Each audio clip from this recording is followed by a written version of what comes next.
Welcome to Cooper Talk. I'm your host, Steve Cooper, and remember, I'm only as hip as my guests. And I got to tell you, people, I have a new advertiser. You got to check this. This is a great product, especially if you're out there, if you're drinking, if you're partying. It's Blowfish for hangovers. And what it is it's a great product. It's an effervescent morning after hangover remedy. And its formulation is recognized by the FDA as an effective in the treatment of hangovers. And so when you get it, it's the real stuff. It's not some herbal BS. It's real medicine. It's got pain reliever to get you feeling great and caffeine to get you back in the game. And it's fast acting and it's got a really nice lemon flavor. And what's good about it is as I say, like in this past Labor Day weekend, you may have drank too much. And if you had it, you could take that and feel good. Now, you can get it at CVS, at Walgreens, or you can go to their website, which is 4hangovers, F-O-R, not the number, 4hangovers.com. Get it, and if you add Cooper in the promo code Cooper, you get 20% off. So go check that out. Support one of my sponsors, because, I always like to have sponsors so I can keep bringing you guys Cooper Talk. Anyway, we have a great show today. It's so weird how I found my guest. Deborah Foreman was on, and then they were talking about this 80s weekend and I always pronounce it wrong. It's Punta Cana or whatever it is. We'll talk about that. And she said, my guest is Diane Franklin. She said she's going to be there. So I contacted Diane on Twitter, and next thing you know, we have Diane. How you doing, Diane? I am wonderful. Thank you so much for having me on this show, Steve. Oh, it's funny because, we'll talk about your career, but I always say the one movie, Better Off Dead, but we're going to get all to that. I mean, basically, if I say if you're over 40 and you haven't seen that, I don't want to hang out with you. I was that one, and I said to someone, "Did you?" They go, "I never saw that." I go, "You never?" I said, "How can you?" But of course, you must watch Better Off Dead, because if you don't, you are not hip. You have to be. That's one of those classic. It's like one of those classic movies. It is. But we'll talk about that. We want to talk about you now. You're originally from New York, I believe. I'm originally from New York, born in Long Island, and I've been acting since I was like 10 years old. But I started acting I had no connections, absolutely none. In fact, I was I wrote another book. I wrote a book originally that's on Amazon, and I'm writing another one, and I was thinking about how I started in the entertainment business. And, I just went to a regular public high school, and but I was acting at the same time, and so it's kind of interesting, I think when you're from New York, you kind of are the kind of person that you want to make things happen. You just see the world and you go, I got to make things happen. So I think that was just kind of I wasn't in the city, but I was in Long Island, and so I sort of saw the world in a way that just go after it if it's there. So I think that being a back east person gave me that drive. Well, what made you want to get into acting? I mean, you said you started at 10. There had to be something that guided you in that direction. Was it just something I get some people who say they were very shy, so their parents put them in an acting class. What made you at 10, because it is a young age, and how did you start? What made you want to start acting? Well, here's the interesting part. I have a book, and it's called Diane Franklin: The Excellent Adventures of the Last American French Exchange Babe of the 80s. Very verbose. Don't remember that. Just go to Diane Franklin at Amazon if you want to get that. What's interesting, the book talks about the details of that, but what I will say about my experience is that I was actually a very shy kid, and I was very, it's funny, I loved acting because I watched it on TV when I was very young. I watched my parents didn't really take me to the theater. They took me to the opera, but once in a while my dad would take me into New York because he worked in the city. But my personal experience was I was raised as an only kid because my sister was way older than me. She was like 19 years older than me. So my experience was that I wasn't I just wasn't as social as I think a lot of kids. I was a little shyer, but at the same time, I was raised sort of with television. So I loved watching TV, and then my parents were very loving, they listened to me, and they spoke with a German accent, like this. So I was raised by immigrants. I was actually the first person in my family born in America. So I think I always felt like it wasn't that I wasn't American, but I just didn't feel like the other kids. and I couldn't relate to a lot of the experiences. My parents weren't into sports, so I wasn't exposed to that. So I think that there's a lot of things that I think when you're a kid, the more you expose your kids to things, the more confident they'll be. And so for me, when I was growing up, I was shyer, but I just always loved to sing and dance and act. And I felt that way ever since I was 4 years old. So, I mean, I was the kind of kid, like, we play music in the house on the record player. And I would dance in the living room. And it wouldn't matter if anyone was watching. I was just like, I'd feel the music. I used to write poetry, and I used to draw. My dad was a printer. He'd bring home paper. And so I was a very creative kid.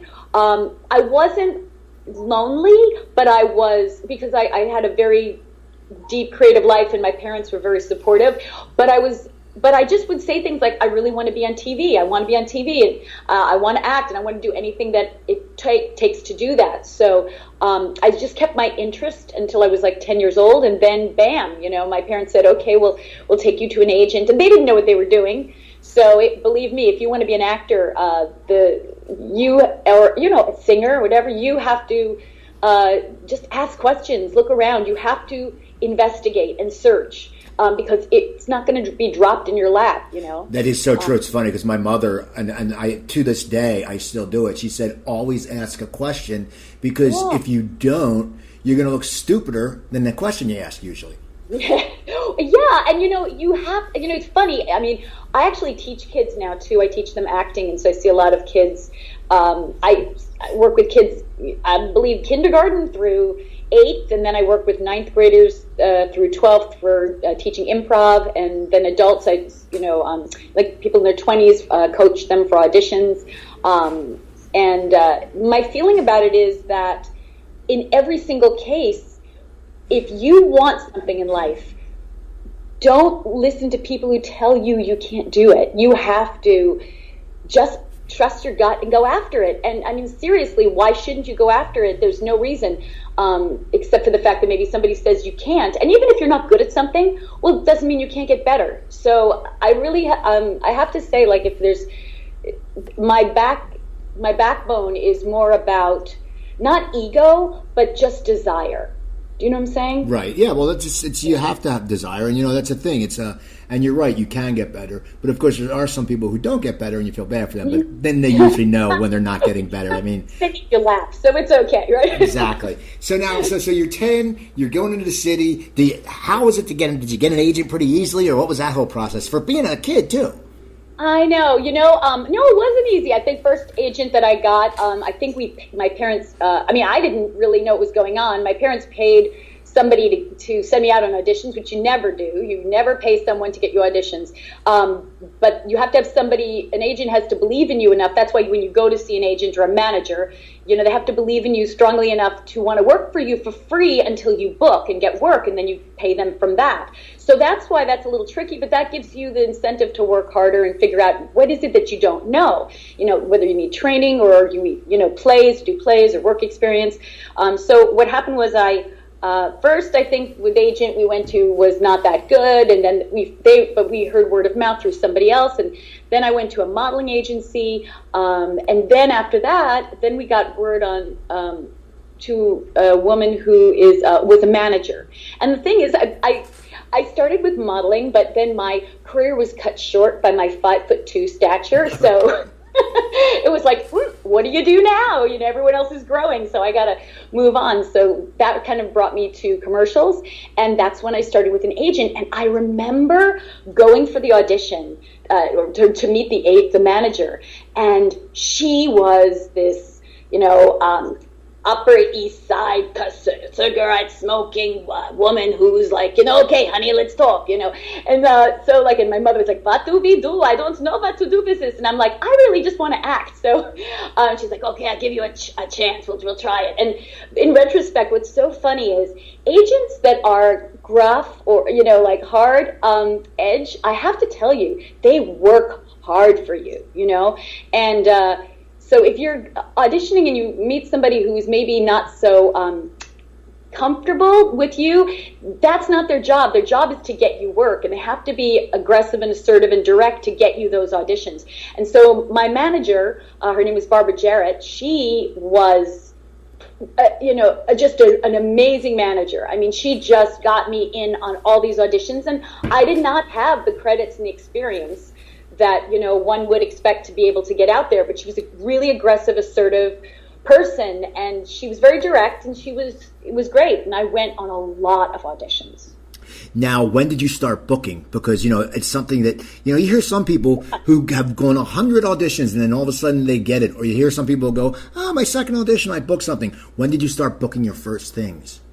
I think I booked, it's because I started with modeling. I think I got my first modeling job at 10. And then when I started doing commercials, probably was I'm thinking 12 or 13. What I did was, in order to book, I had a weird thing as an actress. To me, and even at a young age, it was I wanted to work. So I would say to myself, I want to work once a month.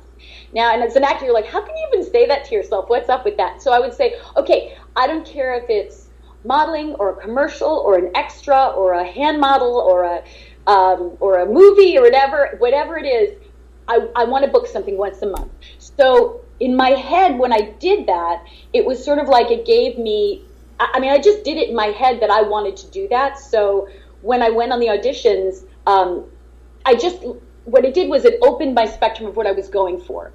For an example, even when I was doing films, I would go on commercial auditions. And, some people would be like, oh my gosh, you can't do that. What are you doing once you do a film or lead? And that's not the way the business works. I mean, if you want to work as an actor, you want to work. It's not like you get above it. Actors are happiest, I think, when they're working. I mean, I used to love, my vacations were when I got work. That was to me just brilliant. I just loved it. So the acting life is a little different than I think, or perhaps even any kind of freelance work is different than a regular 9-to-5, because you live for work. Whereas most of the time people live for the weekend, they're like, oh, I can't wait till Friday, So it's a different head. But I think for me, that was what I wanted. And, I really didn't know any different, only because I started so young. Now, you started booking commercials, right? You worked a lot of commercials? I started with commercials and voiceover and theater. I did a play in New Jersey at the, what was it? I did the Happy Journey from Camden to Trenton at the McCadden Theater in New Jersey. What part of New Jersey was it? I'm thinking it was near Princeton. Okay, because I'm from New Jersey, so. Yeah, I think it was it's a huge theater there. I think it was near Princeton, but forgot the town specifically. And what was really fun about that, I think I did that at 15, and I got to take a month off school, okay? And that is a great thing. When you're 15 and you take a month off school, oh my gosh, that was so much fun. Of course, I had to do, homework and stuff during that time, when I was in school. When I was, off, I had to still do work. The only thing I will have to say is that they put me down from honors English to regular English during that year because I had to miss a month. But still, it was a great experience. And coming from public school, it was really fun. And at that time, people didn't do it. I mean, people did not go on auditions. It was not a given. Even my school was like, what are you doing? No one, I guess there was only one other actor years before, John Savage. He went to my high school. Okay. But other than that, nobody really did it. So today, I think it's a little different. I think more people, take off for events or schools or, maybe sporting events. I don't know. So it's a different world now. So you're doing the play, you're doing commercials, and you're making money. You're doing what you wanted to do. I mean, that's awesome. And now, when did you start to getting auditions for movies? And because some of the movies, I said you've been in some classics. When did you start getting the movie auditions? Well, I remember I definitely got a movie audition when I was 12 or 13 for The Exorcist. I auditioned for The Exorcist, and that was so funny because I remember getting the script, and there were so many words in it that I didn't understand. So I had to audition for this film. I'm like, I don't even know what this is. So I I didn't get it, of course. I think I was young. I was really young. But at the same time, I know that they were looking, for young girls to be able to play the role. So it is kind of interesting that even in New York at that time, I was able to, they sent me the script. So, I actually didn't read the script. So I read the sides. But that was a really fun movie to go for. So I started going probably around 12 or 13 for audition for films. And your first movie was Last American Virgin? Well, actually, I did an extra role when I was about 15 or 16 for, and was it Endless Love? Endless Love. Okay. An extra part. And that was my first, I remember I was on set and with Brooke Shields, and I had done modeling with Brooke Shields when she was really young. Maybe she was 11 or something at the time, or 10. Maybe she was even younger. But I did modeling with her then. But then when she did that film, that was an amazing experience. And I think that really kind of, actually that was a time where I actually thought, well, should I continue acting or not? Because she was so lovely and so nice. And I always had a thing when I was younger where, why can't people in the business, so here they're unhappy and miserable, and, there's all this kind of negative connotation to young actresses in a certain way at the time. And she was the most lovely, well-balanced, sweet person. And I thought, why do I even need to be an actress? She's doing everything. She's the lead. She's lovely. She's a good actress. I just was really impressed. And then at that point, I realized, there's room for more than one person. I can do this. So I think that was kind of a turning point for me with acting, that I decided I was going to definitely do it as a career. But you never know when job opportunities come up. So that was, I would say, my first. But Last American Virgin, well, I did a soap opera after that I had some more experience doing roles for As the World Turns. But then Last American Virgin was my first role, and it was a lead, which was quite amazing. Yeah, now how did that come about? Because it's your first, it's a movie. It's not like, and it's a Hollywood movie, and you're an unknown, and you got the lead. How was that audition process? Did you have to go back and back and back? And how did they pick you when you weren't a name? Exactly. I have a very good answer to that, actually, and that is actually has to do with my new book, For the Real Answer, that I'm going to be having come out in October, so you guys will know about it. And I think that for whatever, at least from my standpoint, I had been acting for so many years. By the time Virgin came around, I was ready to do it. I know that there were several parts of it that it was a combination of everything coming together for me. The fun story about it is that I was going to NYU at the time, and I was actually majoring in biochemistry. I had acted all those years, saved my money, and decided I wanted to go to college. My parents would never be able to afford it, and I put that money towards college. So I'm there in NYU. I'm ready. I have to take my chemistry test. And my agent had called me before and said that I had this audition for this film, Last American Virgin, and they were only seeing people at this time, in the day, and that's it. So when I said, no, I'm not going, I have this test, I got to take it, and I let my hair go curly, and I went to take my test. And at a certain point when I took my test, I thought, oh my gosh, I have a better chance of getting a lead in a feature film than I do passing this exam.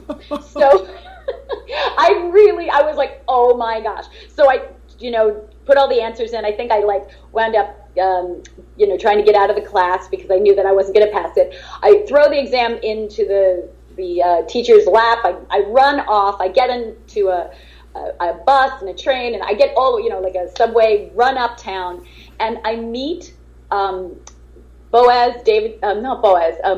Yoram Golan and Globus.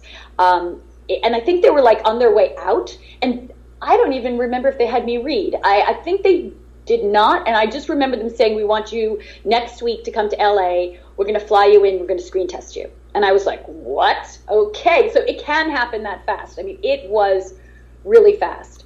So the following week, I flew into LA. They flew me in, and I screen tested. And if they said whoever gets it stays, and so I read the lines, did the parts, screen tested with different guys, with different Garys, and then I got the role, and we started working right away. I think maybe a week or two later, started the film. So it happened so quick. Yeah, what was that like? Had you been to LA before or no? I'd never been to LA. I came by myself, I was 19. So, and my parents were home. They were like, "What's happening? What's going on?" And I'm like, "I'll be back." But they had known, I was in the business for so long, and they trusted my manager and the people that I was involved with. So that was kind of a funny thing. And I flew by myself, went to do this film. It was so exciting, and it was so, I would have to say, just like a dream come true. It really was. And what was really nice was that all of the people on the film it was kind of their first film. Okay. Steve Antin, I think he did a movie with Jodie Foster before, but it was pretty much all of our first films, so we all kind of learned together, and I think that's what made it such a nice experience. That must have been good. I mean, that must have been, it's almost like it's college, except it's not biology or whatever you're studying. It's actual like a college, because you guys are all learning, and you're not, and you're excited, and you're not bitter. Mm-hmm. And it must have been just exactly. Exactly. I mean, that is a very interesting point. The first film you do, I mean, as an actor, the first big part you get, you bond with everybody so deeply. And so because I got a lead, and the people who also got leads were all our first time, we really got really, really close. We're still friends to this day. So that's the first thing, exactly. And so, and Boaz, the director, was so just like such a kind and generous and sweet man. I mean, I can't say nice enough things about Boaz. He's just a lovely man, and what a nice director. And he knew, that I was nervous. We were all nervous, to start. But we were very earnest. I have to say, the entire cast really wanted to do a good job. And it's funny, like, I can say this: when you get an opportunity to do something, and you want to do it for so long, you just really spend your time and focus on it, and you don't take it for granted. You're on time. You do your work well. Your lines. And the people were so nice. Steve Antin was a doll, super sweet. He was a little bit older than me, as well as Kimmy. They were a little bit older, but it was nice because they were very caring and like nurturing, like just really fun and nice people. And then Lawrence was younger. He was like 17 when we did it, and he was super sweet, but he was also, because he had so many lines and he was so into it, he was very into his role, and so he would kind of go off and do his thing. So we all became friends. I don't know, we became friends, but then like it was sort of everybody went off. It just depended who you did your scene with. So I would have liked to have seen the guys do their scenes together. I wasn't around as much for that, but it would have been fun to see like Joe and to see the first scene in the film would have been really fun, where they were like meeting the girls at the house. That would have been really cool. Well, that movie, I mean, because back in New Jersey we had something called Prism. And Prism was like an HBO, and that we would see a lot of those movies on Prism. Because I remember when that movie came out, my girlfriend in high school loved that movie. I mean, she was just like, that was one of her favorite movies. Interesting. I'm surprised, because I thought I never hear about a lot of girls liking it, but guys, of course, like it. But you love me, then you hate me. So what can I say? So after you're in that movie, do you feel like your career is getting momentum? And because all of a sudden you've been in the movie, and that's a big step. Where do you go from there? Well, that is interesting. My career was after I did Virgin, it had not come out, so it was sort of when right after it, nothing happened, because it was sort of like, okay, I did that film, but nobody knows about it. It was starting to be advertised in like Variety and Hollywood Reporter, and I was really surprised that like my photo, a big photo of me, was there, and I'm thinking, who am I? Like, nobody knows who I am. This is so bizarre. And then it wound up being then it wound up that I got the audition for Amityville Part 2, and so I auditioned for that, and that was in New York, and so I got that film. What I didn't realize, and this is part of what my new book is about, is that at that time, there was nobody who had curly hair. And so I discovered how important and how interesting it was to have curly hair in the entertainment business, because I think I was the first actress with curly hair in the 80s. I think I kickstarted the whole thing. Interesting. So isn't that bizarre? So my second book, which is coming out in October, focuses on that and has tons of pictures, and is actually called The Excellent Curls of the Last American French Exchange Babe of the 80s. So I will be coming out with that in October, but it brings up the point, why me? Why did I get all this opportunity? And I think part of it came from Last American Virgin. Good call. Now, didn't you audition for Amadeus? Yes, I also did audition for Amadeus. I was on my way back from, I was on my way to do a film called Summer Girl, a CBS movie of the week, and I sat next to a gentleman, and his name was, he played the part of Salieri, and it was F. Murray Abraham. And he had the script, Amadeus, in his lap, and we were sitting in first class, and I looked over and it's like, oh, he must be an actor. He's got his script. I had no idea that it was this amazing actor. And he was just coming back from Florida. He had done Scarface. And so he said to me, there's an actress in this film there's a role in this film that you'd be very right for. And I said, oh, that's really awesome. That's great. But I didn't know anything about the script, and they had already cast Meg Tilly for the role. So I didn't think anything of it. We met each other, we talked, and so I went off to do this movie of the week. And when it was done, I get this call from my agent, and she said, you have an audition in New York for Amadeus. And I was like, oh my gosh, is this the script that this guy was talking to me about on the plane? It was bizarre. So I got back to New York, and I found out that Meg Tilly actually had broken her leg, and she wasn't able to do the role, and they needed a replacement really fast. So I auditioned, and then they screen tested me, and then they said, okay, we're going to fly you and another girl who is Elizabeth Berridge to Prague, and we're going to screen test you there. So we went. That's a good place to get a screen test.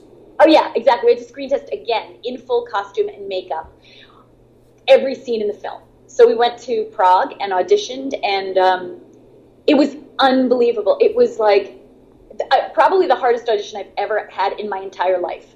The pressure, being alone. I was 20, I'm thinking 20, was I 21 or 20? I think it was 21 when it happened. And 21, 22, around there. And auditioned every single scene. And then the director came over, we looked at the two tests, we wanted to do it all over again, both of you, and it was the most grueling screen test ever. And so we auditioned, and then afterwards, Wheeler said to me, Diane, we have to make a decision, and we need to give the part to Elizabeth. And we were both sitting there. It was crazy. And she looked more like the role. So it came down to more books. And then I was like, whatever's best for the project. I was definitely emotional, it was hard to deal with. But, there's more details on it in my book, my first book. But it was, that was definitely a turning point in my career, because it was, what direction do you go in life? There's these moments in time where there's a door, and you say, do you go through the door, or do you have to go through another door? So, but the experience was amazing and awesome. And I would do it again in a heartbeat, just because it was such a growing and intense experience. It was the height of, I would say, competition, and yet at the same time skill. It really was. So that's good that you came away with it as a positive experience, even though you said you were emotional, because a lot of people would sit there and just be you know, people they'd be irritated, but you know, it's like, oh, I didn't get it because I didn't look the Oh right no. part. But that's good that you got that. So that must have really, especially for being a young actor at the time. I mean, that had to be somewhat hard on you because you know, you saw, you know, you said it was like one of your most grueling auditions ever, one of your hardest auditions. So it must have been something that it was good that you could keep positive after that. Well, I'll tell you what was the main thing. I had just come back to back from 2 movies of the week, Deadly Lessons, and for ABC it was a movie of the week where I had a lead, and then Summer Girl, and I was exhausted. And I thought, okay, Elizabeth's going to do a great job on this role because she's fresh. Because I really thought I am just exhausted. Like I just didn't think that I would be able to give it service like that it deserved. And so it was interesting because I really honestly felt like whatever's best for the film. Like that's really the key. Whenever you go on an audition, if whatever happens, it's what's best for the material. It isn't about you, it's about the project. So although it would have been an amazing personal experience, I thought it's best. So I remember feeling like that when I was on the plane. The bizarre experience was on the way back in the plane. Oh my gosh. So there's this plane. When you go to Prague, you take a plane to Frankfurt, I think, and then you take a commuter plane to Prague. There's like a smaller plane. So we took the smaller plane, and then I think it was from Frankfurt to America. I think that was it. Or maybe it was the commuter plane. Anyway, I was in first class, and first class was empty. And I was like, okay, fine. Well, all of a sudden, the stewardess comes over to me and says, could you please put your head between your legs? And I was like, okay, sure. I was very calm. And I thought, I wonder if this is the end. I wonder if this is the end of my life. Is this happening? I was very calm. It was very quiet. And the plane was going crazy, and it was like nuts. And there were other actors who were on the shoot from the film, but they decided to go business class or regular class. So it was really bumpy, and then we land the plane, and I was very calm, and I was really at peace. I thought, you know what, I've done everything I wanted to in my life. I had a great audition. It was like really seriously, I was like so chill. I get off the plane, and people are hysterical. I mean, people are losing it, like tears and like screaming. And so what happened was, I realized that people were panicking back in like regular class. So I was realizing, gosh, if you're going to go and you go first class because it's so much calmer. It was unbelievable. I was like, I could not believe it that the hysteria had built. Everyone, I guess, thought they were going to die. And I was just, I just was very calm. So it made me realize, I was very at peace with everything, but also I thought, I better go first class if I'm on a dangerous plane ride. So there. That's good to know. Now when did Better Off Dead come along? And did you think that movie? It's one of those movies that everybody quotes it. It's like Caddyshack's like that too. And I mean, if you talk to anybody about it, it's always, I want my $2 and just all the different French fry, all that stuff. I mean, when you read it, did you get it on the first audition, and did you have to go back a few times? And did you think, because it's quirky. I mean, it's a very quirky movie. Do you think it would just have this lasting power? I mean, as I said, if I'm at a bar and if they're flipping around, and as I said earlier, if I was at a bar and you're flipping the TV and it comes on and someone's my age or 10 years younger and they don't know the movie, as I said, I'm like, what's wrong with you? Like everybody knows it and everybody likes it because it's just fun. I just love Better Off Dead. I feel so lucky that I was able to get the role of Monique. It was very, very fun because I originally went up for Beth, and then I found out, then Savage was like, I don't know, when I saw that part of Monique, I thought, I'm just let them know I can do this. And so I took l'exercice at the audition. I was like, I'm French. I took l'exercice, and they started laughing, so I just took a chance. Because when I read the script, I thought I have just got to play this role. I mean, I just felt it.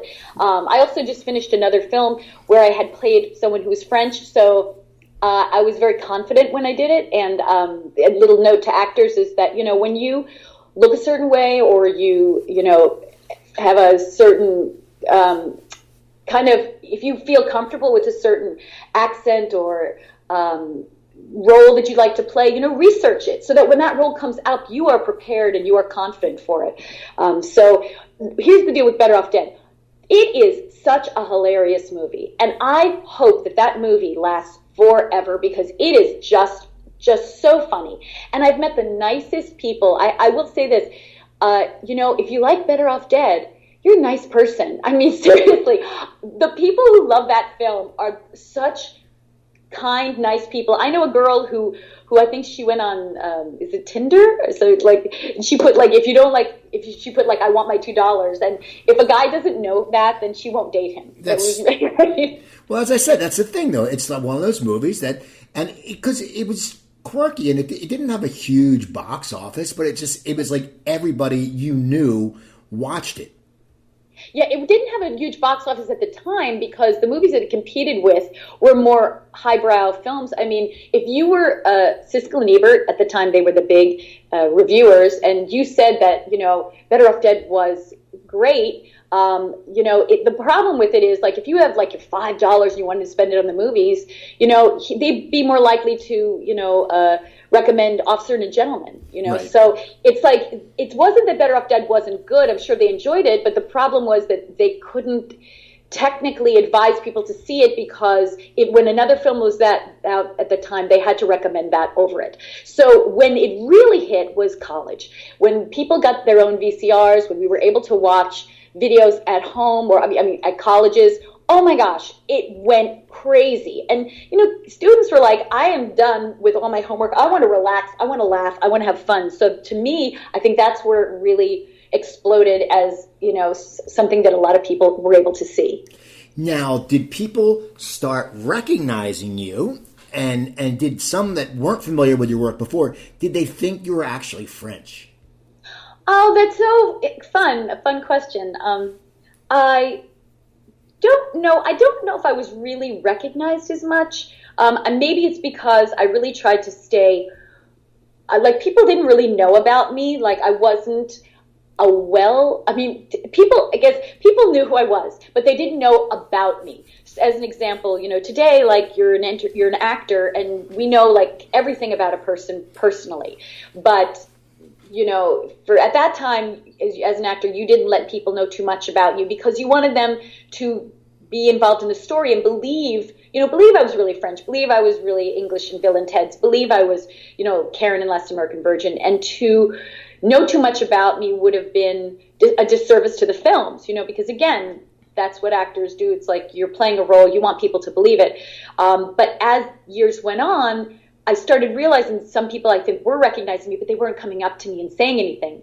So it wasn't until the past few years where people came up to me and said, oh my gosh, I had no idea that you were, just actually 2 days ago, somebody actually said to me, I had no idea that Monique Genet was the same person as Karen in Last American Virgin. And to me, that's the best compliment because my roles are so different, and that's what feeds me. I love playing roles and characters that are so different that you wouldn't know it's the same person. See that's a great testimony. They didn't know it's the same person. It shows the good performance you gave. Now, what was it work like with Savage Steve? Because his movies were just different.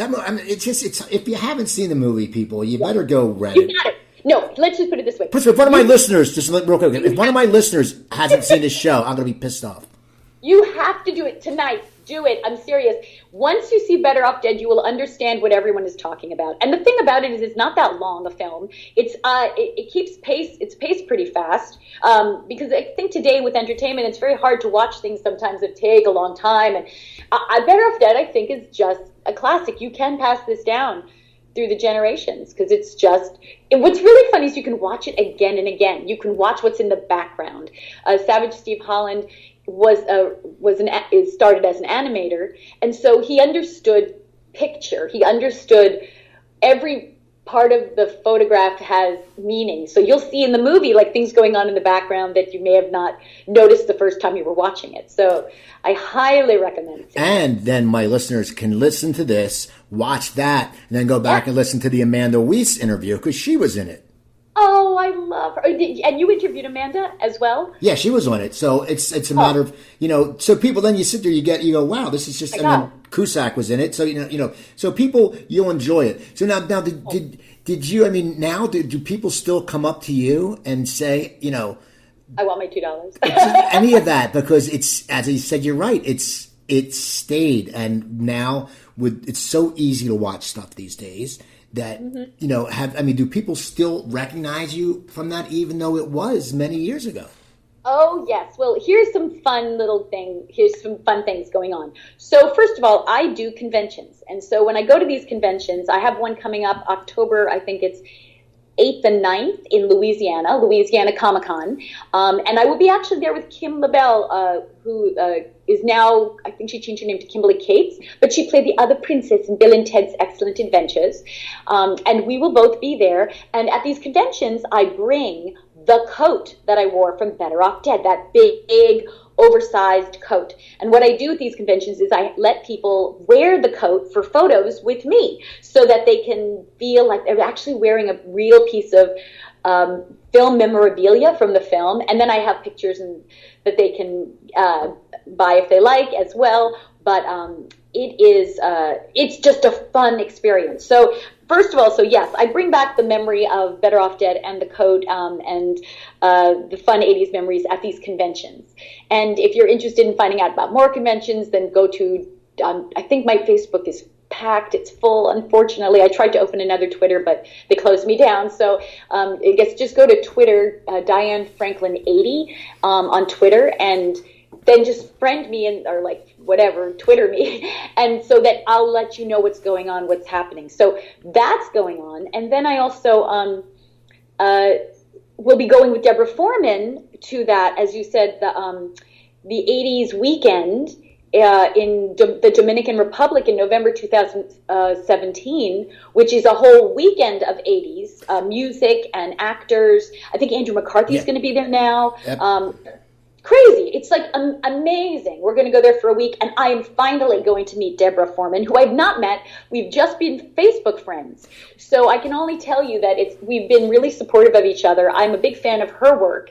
From Valley Girl and My Chauffeur, and then like if we could just get Amanda there, that would be really fun, right? Oh yeah, well it's funny because that's why I contacted you, because Deborah said, "Oh, you should have Diane on." So then because I had Deborah on, I think last week or 2 weeks, I don't even know. My shows run together, but you have good taste in women. You have good taste. As I always tell people, I get guests pitched to me a lot, and I tell people unfortunately I book, and this is not I guess it's a little selfish. I book guests that interest me. I book guests that I grew up with and I watched and I remember, because I'm an 80s junkie, man. I love all that stuff. And that's the thing. And because then they're usually my age. I can talk to them, I mean, and that's what's important because, as I said, Better Off Dead. Another example. Now, I got to ask you a question about Better Off Dead. Yes. Was his house... Was his house in Glendale? Did they shoot in Glendale? Yeah, I think it was. In fact, I was thinking, how fun would it be maybe one day, to do to go there. Although it probably wouldn't be fun for the people who own the house, but like for me to go there and then take pictures in front of the house with people might be something I do in the future. That would be kind of fun. It is. It's very local, and I think, I did live in LA when I did Better Off Dead. Yeah. So I didn't live here when I was doing Virgin, and Amityville we did in Toms River, New Jersey. Toms River, we did the outside scenes for you, New Jersey guys. I know, that's Central Jersey. It's an hour from me.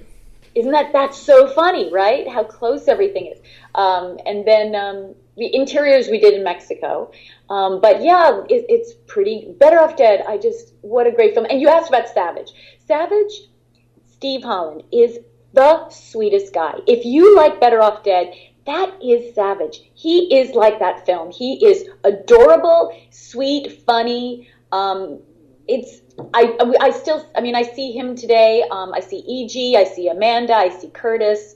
My daughter, she does improv at Second City in this show called After Dark with Julian Clark, and Curtis was a guest. So I showed up one day as like when they did the show in the audience, and he was like talking and everything, and then I kind of waved to him from the audience, and he went, "Oh my gosh!" It was so it was very funny. Like, and then like he was on stage, my daughter was in the scene, so it was kind of like, look at that, like it all comes 360. We all see each other again.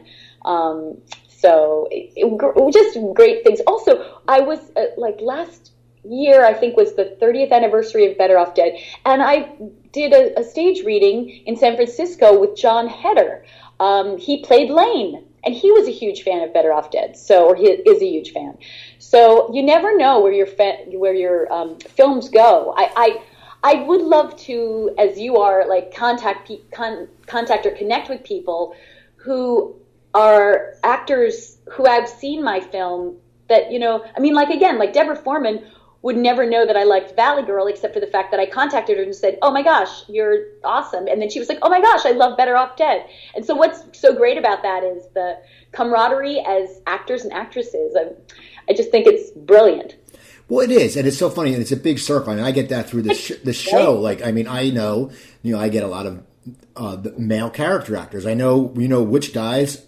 You can tell when someone says they're having an audition or whatever, which guys were also auditioning for that or were up for the role, because you get to know, and these guys have become friends because they've been here forever and they've been working forever. And as they tell me, when they started out, it was 1,000, then 500. And he goes, now there's like 50 of us left. And we sit there and we know whoever gets the role is going to nail it because we're all talented and good.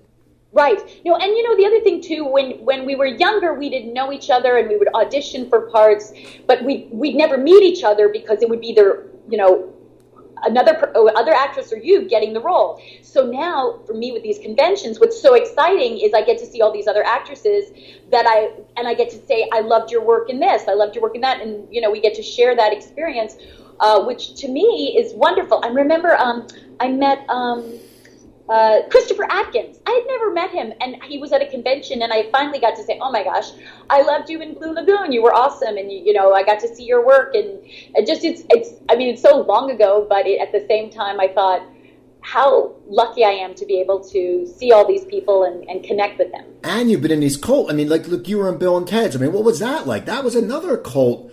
Oh, love. Big following. I mean, you must have fans because that's another movie that holds up and people still watch.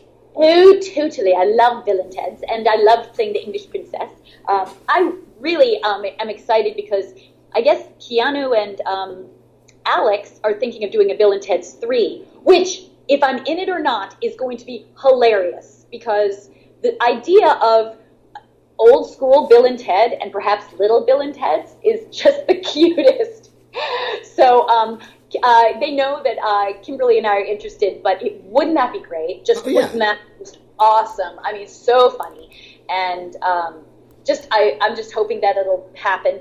But, obviously Bill and Ted, I was in the first one, and I just loved, the film. I loved being, working with those guys. We were shooting in Rome at a castle. I mean, it was stunning.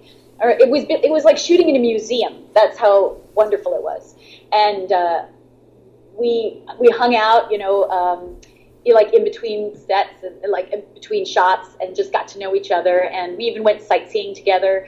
It was really, really fun.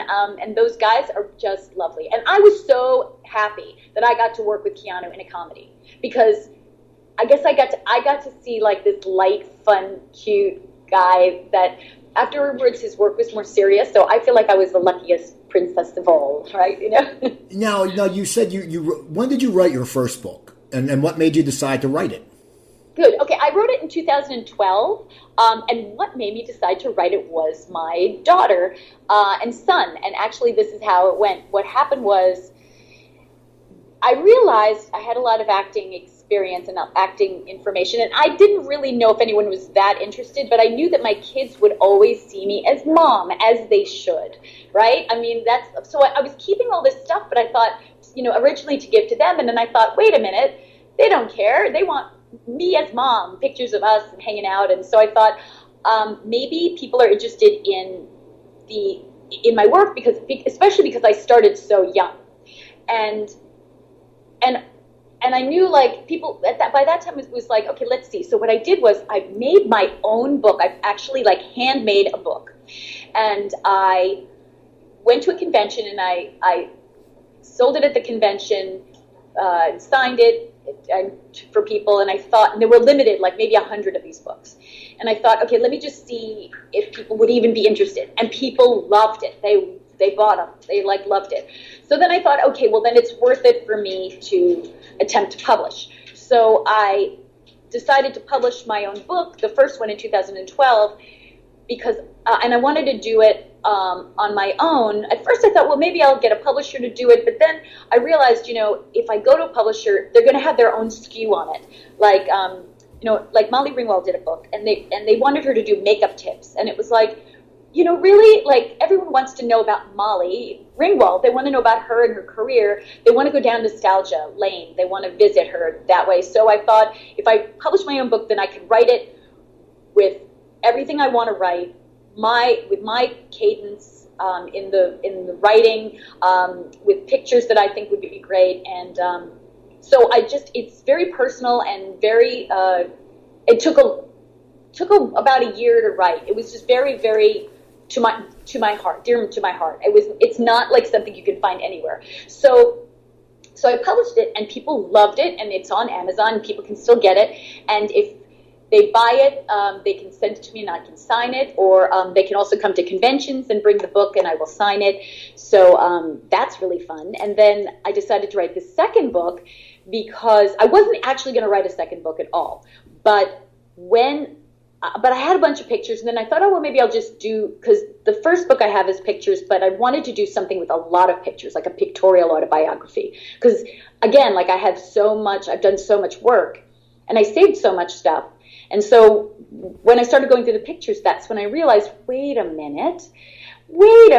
These memories started coming back to me about being an actress and having curly hair. And all of a sudden I realized, hey, there's something going on here. I definitely had made an impact on the business in a big way. And so I started looking at like all my information and background information. And so I put together this book, and it's actually being edited right now. But because I'm self-publishing, I'm going to be able to get it out pretty soon. So I'm hoping to get it out in October. I've been saying this for a long time, hoping, but it looks pretty good. And the guy who's editing my book, he's a huge 80s fan, and he loves it. He loves it. So he's like, oh my gosh, this is so cool, which made me really excited, because obviously he's the first person to see it other than myself. So, and this book will have Brett Ratner has done my foreword, which is very interesting, very cool. And he's a huge fan of Last American Virgin, and what he wrote is so appropriate to what my book is about that I was just so grateful for having him taking the time to write it. It's so thoughtful and so heartfelt. I'm just the luckiest person in the world to have him do it. So that's coming out. But Steve, guess what else is going to happen? What? Are you ready for this? I'm ready. Okay. I know I'm talking so much, but I have so much to say, and this is just super cool. So I started doing this, and then all of a sudden, like, I had a fan, you asked me if I remembered, from Better Off Dead, who contacted me in the spring, and they had a film that they wanted me to be in, and they offered me a role for a movie called Waking Nightmare. And Waking Nightmare is a thriller, and they offered me this role to play this huge part in this film, and Shelley Regner, who plays one of the Bellas in the Pitch Perfect movies, she plays my daughter, and David Naughton is in it as well, and Jameson Newlander is in it. He plays my husband, and so it's a lot of 80s names. He was in Lost Boys, and so we did this film, and I have one more scene to shoot, and it will be done. And so I don't know if that's going to be on Netflix or Amazon. We'll find out. But so I started acting again, and that is one film. So Waking Nightmares. So you want to keep your ear open for that. And then I just finished another film. Another actor, another filmmaker, contacted me regarding being in a psychological thriller called The Final Interview, and that is completed and is being edited right now, and that may go to Sundance. They're going to see if they can get it in to film festival there. and both of these roles, you have never seen me act like this. Like, that's what's so exciting. We were talking about like Better Off Dead and Last American Virgin, even Terror Vision, so many different kinds of roles. These roles, you have never seen me act like this. They are so cool, and I am so excited. See, and it's going to be great. That's awesome. Yeah, it's amazing. It's a whole crazy. So I love being known as a 80s actress, but just letting you know. Now, are you there? Yeah, I'm here. But it's whistling. I don't know what that is. Yeah. Hold on. Somebody was trying to call me. I don't know who it is. But anyway, just so excited that I mean, not only to act again, and I love being known as an 80s actress. I think that is, to me, like, it's a gift. It's fabulous. But I think what's really fun is to also see that, like, 80s actresses, we've got it going on. I mean, Amanda Wyss is working. She's doing films. And now, Winona Ryder's working, and she's doing her television show. And so I think it's just exciting to see a lot of 80s actresses working again. It's just, it's a gift. It's awesome. And it's great. Nice, in your careers, Yeah, and it's great for us, as people, as I say, because we all are around the same age, so we've grown up. Yep. So you see someone, that you saw as, a kid, and the parts you play, and now you play a more mature role, which you should, because you're more mature, and it's a great thing. Now we only have a few minutes left. How did you get involved in the conventions? Oh wait, I'm sorry. How did I get involved in the conventions? Oh, actually, there was an actor who, the guy Scott. I'm trying to say. Schwartz, yeah, thank you.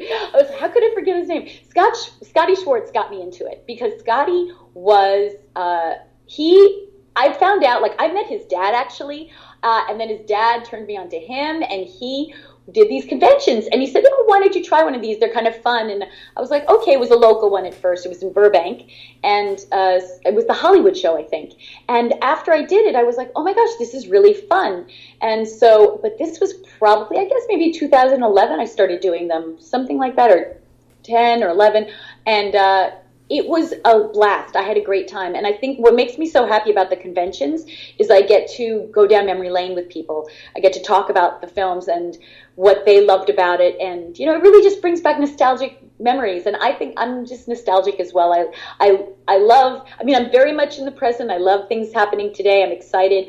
But I love going and talking about those 80s films. It's so much fun. And the music was great. And it was an upbeat decade, and I'm an upbeat person, so it kind of works with my personality. That's cool, and you are upbeat. That's good. I always like when guests have good stories. It makes my job so easy, because you guys talk, and that's why the people don't listen to hear me talk. They listen to hear my guests talk. But well, you got a good one here. And what's funny too? I just have to preface this. People who've listened to me before. I'm talking really fast, because I have a lot of things I want to say, and I know everyone's on a time limit, we've only got a certain amount of time.